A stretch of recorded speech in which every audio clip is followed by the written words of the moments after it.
Monsieur le Président, Mesdames, Messieurs les jurés, permettez-moi à l'entame de mon propos de vous faire le récit d'une histoire, celle de la toute première reine de ce monde.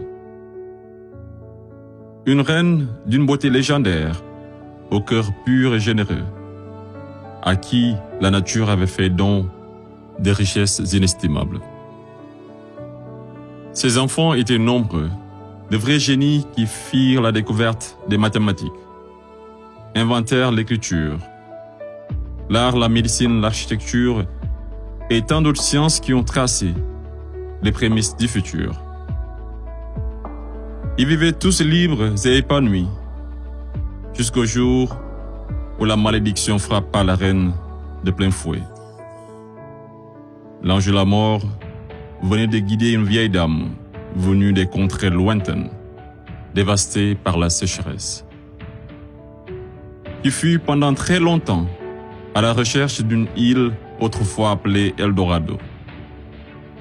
Elle parvint enfin à déposer ses valises aux portes de cette île aux multiples trésors cachés, accompagnée de ses enfants les plus assoiffés, puis songea à construire un cheval de Troie qui sera offert en signe d'amitié, et lui fit don également de nombreux présents, parmi lesquels une boîte de Pandore.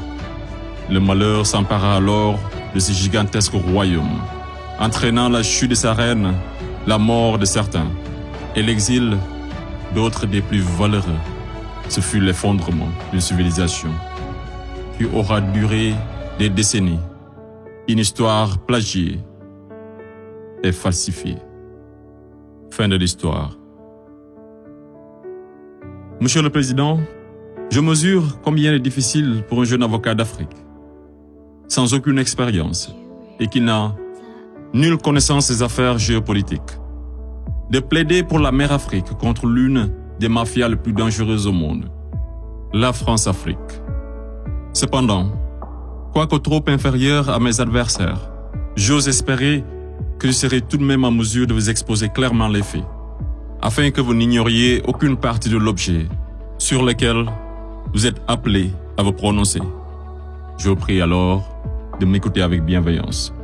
Mesdames, Messieurs les jurés, vous n'êtes pas sans savoir que l'Afrique a été réduite à 400 ans d'esclavage, à 250 ans de colonisation.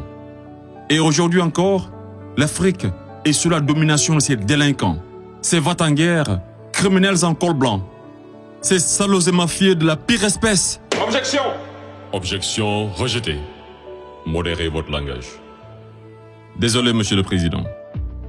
Le plus grand mal de l'Afrique, je n'ai pas peur de le dire, c'est les multinationales françaises, telles qu'Areva, Bouygues, Bolloré, Total et consorts, qui se cachent souvent derrière les dirigeants français, dont elles financent les campagnes.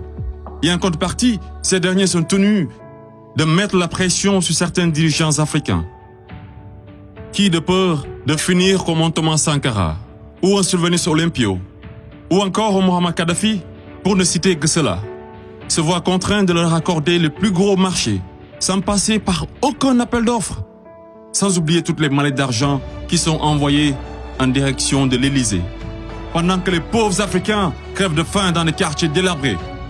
Et on s'étonne de voir de jeunes Africains désespérés s'embarquer sur le navire de fortune à la quête d'une vie meilleure.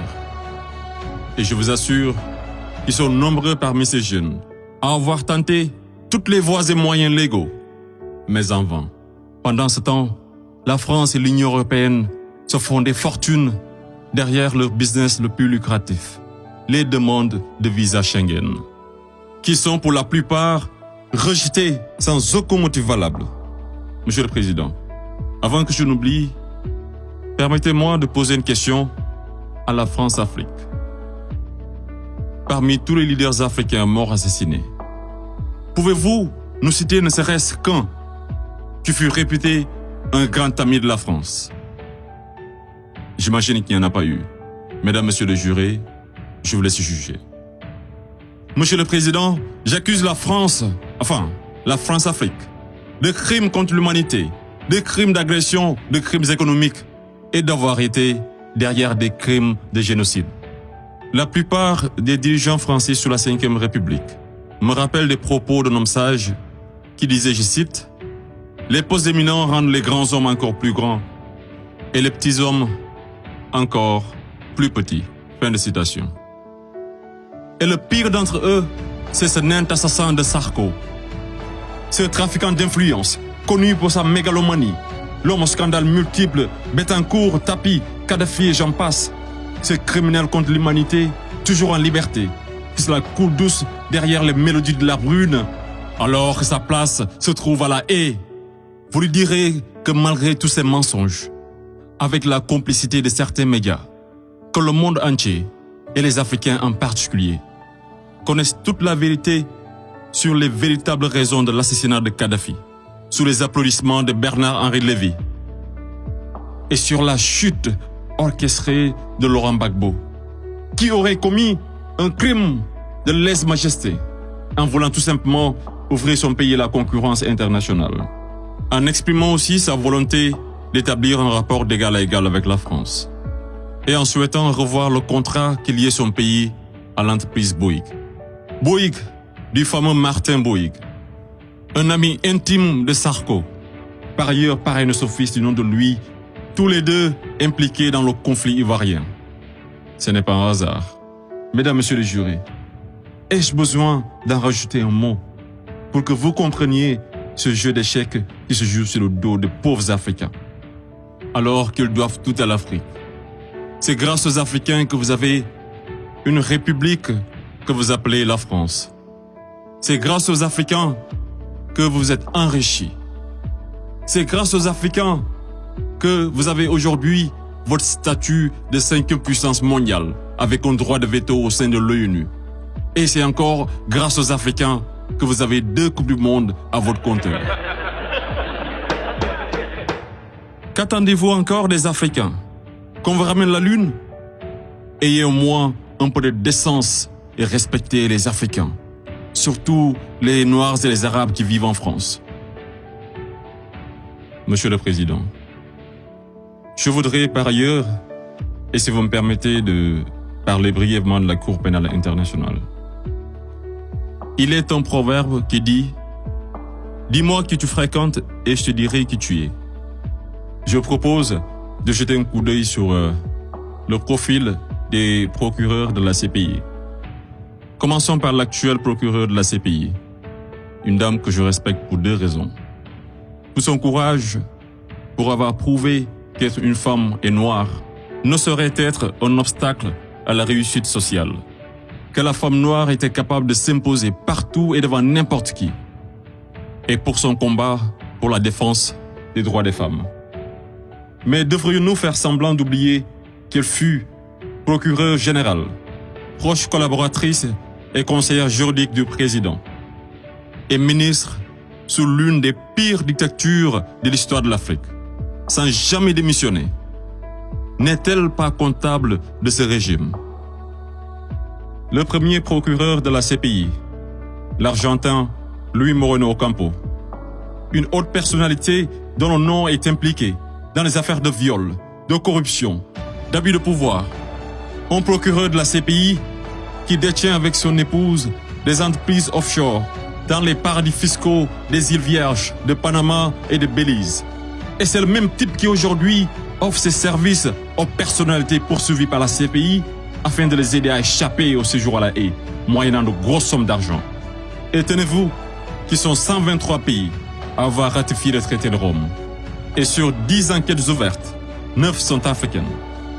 Je me pose la question à savoir, sommes-nous dans une cour pénale internationale ou africaine? Voilà une cour qui représente pour les Occidentaux un instrument d'oppression et de domination des Africains et de leurs dirigeants. C'est pourquoi l'Afrique a besoin d'une cour pénale africaine, par les Africains, rien que pour les Africains et financée par les Africains.